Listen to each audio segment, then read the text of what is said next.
અમદાવાદના વસ્ત્રાલ વિસ્તારમાં પ્રેમ સંબંધની અદાવતમાં યુવકને જાહેર રોડ પર મારવામાં આવ્યો. નમસ્કાર મિત્રો, હું વિપુલ પટેલ, શિક્ષાપત્રી સંદેશ ન્યૂઝ સત્યની સાથે. એક નજર આજના મુખ્ય સમાચાર પર.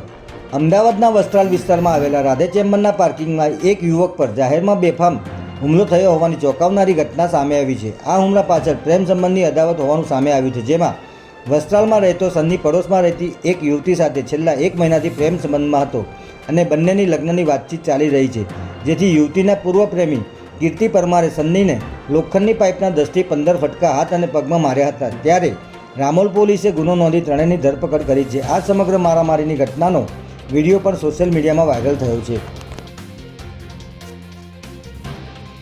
અમદાવાદની ઐતિહાસિક રથયાત્રા હવે ગણતરીના દિવસો જ બાકી રહ્યા છે, ત્યારે સમગ્ર શહેરમાં સુરક્ષા વ્યવસ્થા લોખંડી બનાવવામાં આવી રહી છે. તેમજ રથયાત્રા દરમિયાન કાયદો અને વ્યવસ્થાની સ્થિતિ જળવાઈ રહે અને કોઈ અનિચ્છનીય ઘટના ન બને તે માટે પોલીસ સજ્જ બની છે. ત્યારે ઈસનપુર પોલીસે 36 જેટલા પોલીસ અધિકારીઓ અને જવાનોની અલગ અલગ ટીમો બનાવી સમગ્ર વિસ્તારમાં મોડી રાત્રે સરપ્રાઇઝ કોમ્બિંગ ડ્રાઈવ હાથ ધરી હતી, જેમાં ઘાતક હથિયારો રાખીને ફરતા 3 ઇસમોને પોલીસે ઝડપી લઈ ગુનો દાખલ કર્યો હતો. જ્યારે 11 જેટલા અસામાજિક તત્વોના આશ્રય સ્થાનો પર ચકાસણી કરી હતી.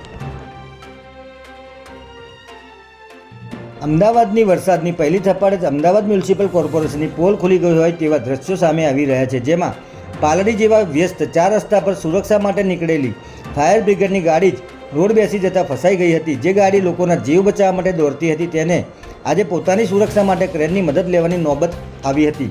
જ્યારે રાણીપ અને વંદે માતરમ રોડ પર વહેલી સવારે એક ટ્રેલર રસ્તો બેસી જતાં એવી રીતે ફસાઈ ગયું કે કલાકો સુધી ટ્રાફિક જામની સમસ્યા સર્જાઈ હતી. ત્યારે રસ્તાઓની ગુણવત્તા સામે ગંભીર સવાલો ઊભા થઈ રહ્યા છે. જય હિન્દ, જય ભારત.